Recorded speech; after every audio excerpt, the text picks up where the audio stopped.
कैसे हैं आप सभी? मुझे आशा है आप सभी अच्छे और प्रसन्न होंगे।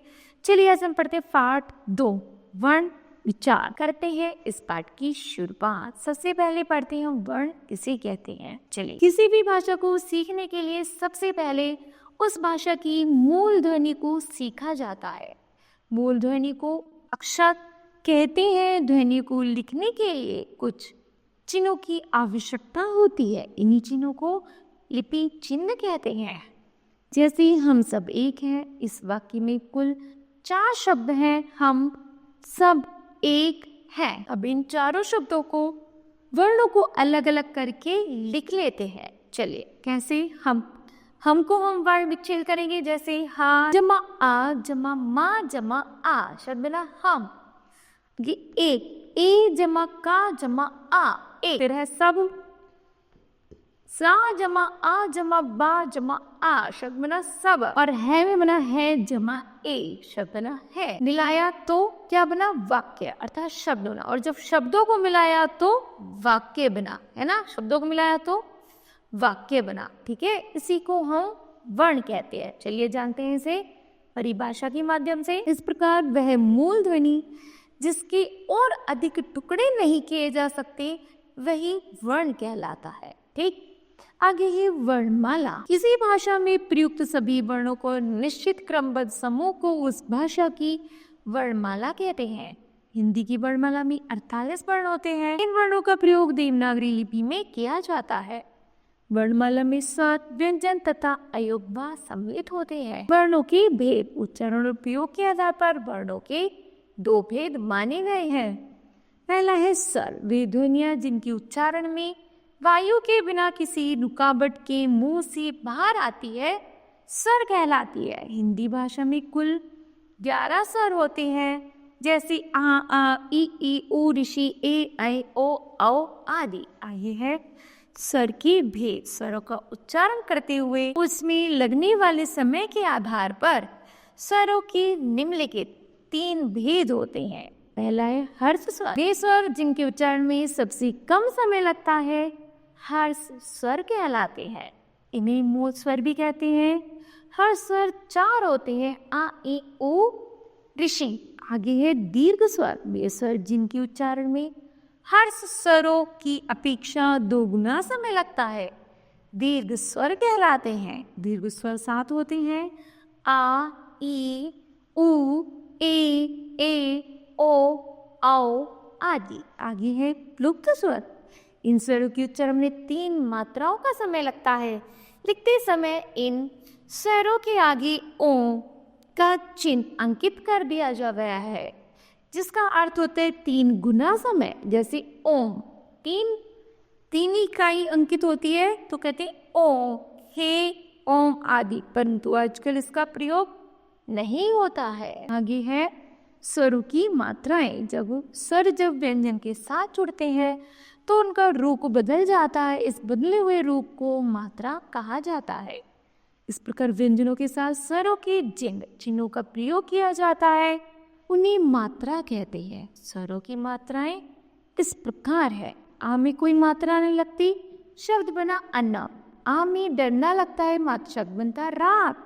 ई में शब्द बना निधि, बड़ी ई से शब्द बना बीज, छोटे ऊ से शब्द बना बगुला, बड़े ऊ से शब्द बना फूल, डिसी से शब्द बना ग्रह, ए से शब्द बना रेखा, आई से शब्द बना जैल, ओ से शब्द बना चोट और औ से शब्द बना नौका।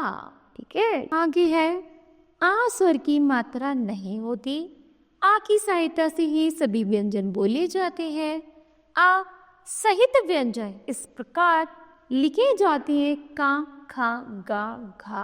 आ रहित व्यंजन इस प्रकार लिखे जाते हैं का, खा, गा, घा आदि। व्यंजन के नीचे इस तरह तिरछी रेखा जो लगी होती है उसे हलंत कहते हैं।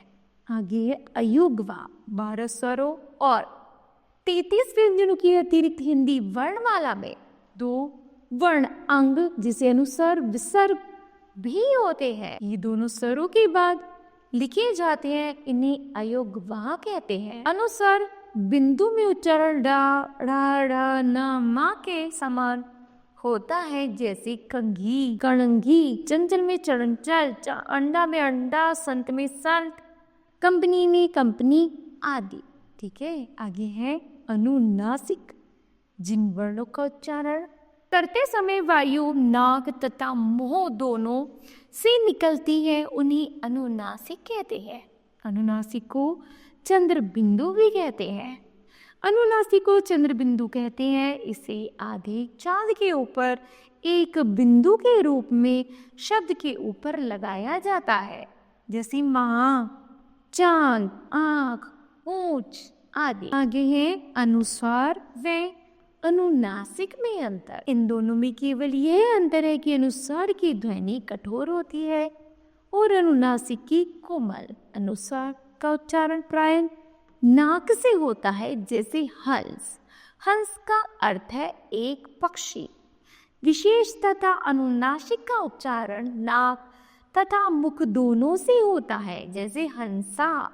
हंसा का अर्थ है हंसना। आगत ध्वनियाँ आ अर्थात अर्धचंद्र अंग्रेजी भाषा के शब्दों को लिखते समय इसका प्रयोग किया जाता है, जैसे कॉलेज, डॉक्टर आदि। इसका चेक आधा चंद्र बिंदु जैसा होता है। ठीक है, आगे है आगत का अर्थ है आया हुआ। इस प्रकार जा और फा ध्वनियों को भी फारसी तथा अरबी भाषाओं से लिया गया है, जैसे जर्रा, अफसोस, महजब आदि।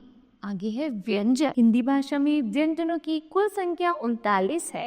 ये वर्ण जिनका उच्चारण करते समय वायु जीभ, नाक तथा कंठ आदि से टकराकर मुंह से बाहर आती है, अर्थात मुख से निकलने वाली वायु में अवरोध उत्पन्न होता है, उन्हें व्यंजन कहते हैं। व्यंजनों को बोलते समय स्वरों की सहायता लेनी पड़ती है, क्योंकि व्यंजनों की ध्वनियाँ स्वतंत्र नहीं होती है।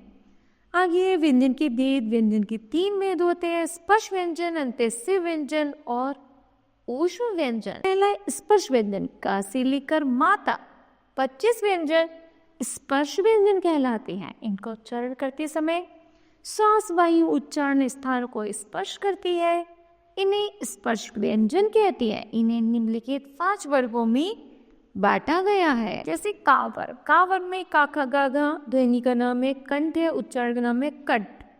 चा वर्ग में चा छा जा जा रा ध्वनि का नाम ताल में, उच्चारण स्थान है तालु। ता वर्ग में टा ता डा ढा अड़ा ध्वनि का नाम मूर्धन्य, उच्चारण है मूर्ध्या। ता वर्ग ता था दा धा ना ध्वनि का नाम दंत है और उच्चारण स्थान है दंत। आगे है पा वर्ग, पा फा बा भा मा, ये हो गया ओष्ठ है, उच्चारण स्थान है ओष्ठ। ठीक है, चलिए आगे बढ़ते हैं।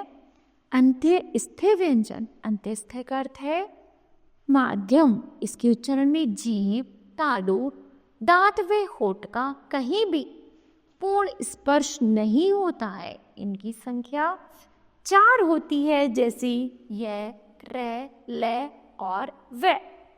आगे है ऊष्म व्यंजन। जिन वर्णों का उच्चारण करते समय हवा के रगड़ खाने से मुंह की ऊष्मा गर्मी उत्पन्न होती है, उन्हीं ऊष्म व्यंजन कहते हैं। आगे है संयुक्त अक्षर। क्षत्रिय, त्रय, ज्ञ, श्रेय को वर्णों में नहीं गिना जा सकता, क्योंकि ये वर्ण नहीं है बल्कि ये संयुक्त अक्षर होते हैं तथा ये व्यंजनों तथा स्वरों के मेल से बनते हैं, जैसे का जमा शे जमा आ जमा छ, शुभना कक्ष। उसी तरह ज जमा ज्ञ जमा आ जमा ज्ञ शब्द बना यज्ञ। ता जमा रा जमा आ जमा त्रा शब्द बना छत्र, और सा जमा रा जमा आ जमा श्र बना श्रम। ठीक है, इस प्रकार हिंदी में 8 स्वर 33 व्यंजन, हिंदी में 11 स्वर 33 व्यंजन, 3 अयुग्म 2 अतिरिक्त व्यंजन जिसे हम ड और ढा कहते हैं। अनुस्वर, चंद्र बिंदु, अनुनासिक, अनुस्वर बिंदु, अनुनासिक, चंद्र बिंदु तथा विसर्गा 3 अयोग्य है। अतः हिंदी में कुल 49 वर्ण होते हैं। आगे है द्वित्व व्यंजन। एक जैसे 2 व्यंजनों के संयोग से को द्वित्व व्यंजन कहते हैं। जैसे कक जमा का, शब्द बना का और शब्द बना पक्का। उसी तरह चच जमा चा से बना चच, शब्द बना सच्चा। बा जमा बा से शब्द बना बब और बब से शब्द बना डिब्बा। और माँ जमा माँ से शब्द बना मम, शब्द बना सम्मान। और ता जमा ता से बना तट, तो शब्द बना पत्ता आदि।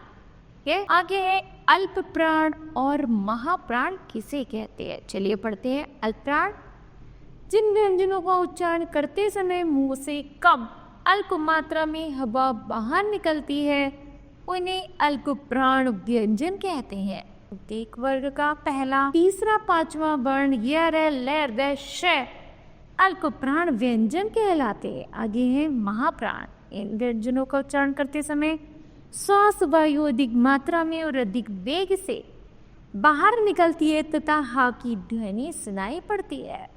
ये निम्नलिखित हैं, जैसे ख घ छ झ ढ ध ध प फ पा शा श सा और हा। आगे है हिंदी वर्णों का उच्चारण के साथ मुख्य जिस भाग से जो वर्ण बोला जाता है वह भाग उस वर्ण का उच्चारण स्थान कहलाता है। जैसे उच्चारण स्थान तालिका है आपके सामने, वर्ण है हमारे सामने आ क ख ग ढ हा अहा। ध्वनि का नाम है कंठ है, उच्चारण स्थान है कंठ। उसी तरह ई च छ झ झ अण या श है ताल व और शब्द है उच्चारण स्थान है तालु। ऋषि टे ठे ढ रे अण रे श ध्वनि के नाम है मूर्धन्य, उच्चारण स्थान है मूर्धा। आगे टे थे वे धे ने ले से ध्वनि है दंते और स्थान है दंत। ओ औ प फ ब भ म ओष्ठ है और स्थान है ओष्ठ। ई आई का ध्वनि है कंठ ताल वे उच्चारण स्थान है कंठ तालु। ओ औ का है ध्वनि कंठोष्ठ है और उच्चारण स्थान है कंठोष्ठ। वा का है दंतोष्ठ है और स्थान है दंतोष्ठ। फिर डाल न में का है नासिक और उच्चारण स्थान है नासिका। ठीक है। र की रैफ तथा पदेन रूप में र में ऊ व बड़े ऊ की मात्रा। चलिए पढ़ते हैं। जब र स्वर रहित होता है तो यह अपने से आगे वाले वर्ण के ऊपर लगाया जाता है। स्वर रहित र के इस रूप को रैफ कहते हैं। जैसे ग जमा र जमा व शब्द न गर, पै जमा रे जमा व जमा तय बना पर्वत। आगे है जब रे किसी स्वर रहित व्यंजन के बाद आता है तो उस व्यंजन को खड़ी बाई के साथ पदेन के रूप में लिखा जाता है।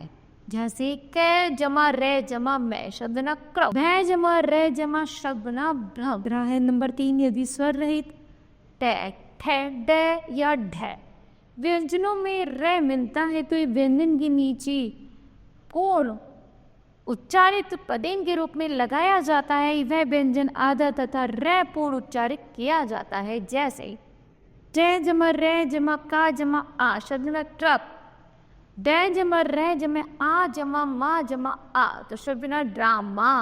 ठीक। र में ऊ और बड़े ऊ की मात्राएं नीचे नहीं लगती, ये मात्रा र के मध्य में लगती है। जैसे र ऊ से बना रूप और शब्द ना रुपया, र में बड़ा ऊ जोड़ेंगे रूप तो बनेगा रूप। ठीक है। आगे है वर्ते। हम जानते हैं कि हिंदी भाषा में जैसा उच्चारण किया जाता है वैसा ही लिखा जाता है। यही कारण है कि जो अशुद्धियां उच्चारण करती समय होती हैं वही अशुद्धियां वर्तनी में भी होती है। भाषा की मौखिक रूप की रक्षा के लिए भी वर्तनी का शुद्ध होना आवश्यक होता है। हम जानते हैं कि उच्चारण और वर्तनी अन्य आश्रित होते हैं और एक और उच्चारण की शुद्धता वर्तनी की शुद्धता का आधार होती है एवं दूसरी ओर शुद्ध वर्तनी शुद्ध उच्चारण का आधार होती है। अतः वर्तनी शुद्ध और व्यवस्थित होनी चाहिए। इस तरह बच्चों यह पाठ समाप्त होता है। चलिए जानते हैं आपने इस पाठ से क्या सीखा। तो हमने सीखा मूल ध्वनि जिसके और अधिक टुकड़े नहीं किए जा सकते वर्ण कहलाती है। प्रत्येक भाषा के वर्णों के रूप, उच्चारण, संख्या आदि में भिन्नता होती है। हिंदी भाषा में व्यंजनों की कुल संख्या 105 है। व्यंजन के 3 भेद होते हैं, स्पष्ट, अंतस्थ और ऊष्म। व्यंजनों के साथ स्वर का जो भी रूप मिलने पर बदल जाता है उसी मात्रा कहते हैं। हिंदी में उच्चारण की शुद्धता ही वर्तनी की शुद्धता का आधार होती है। ठीक है, तो मुझे आशा है बच्चों यह पाठ आपको भली बातें समझ आया होगा। धन्यवाद।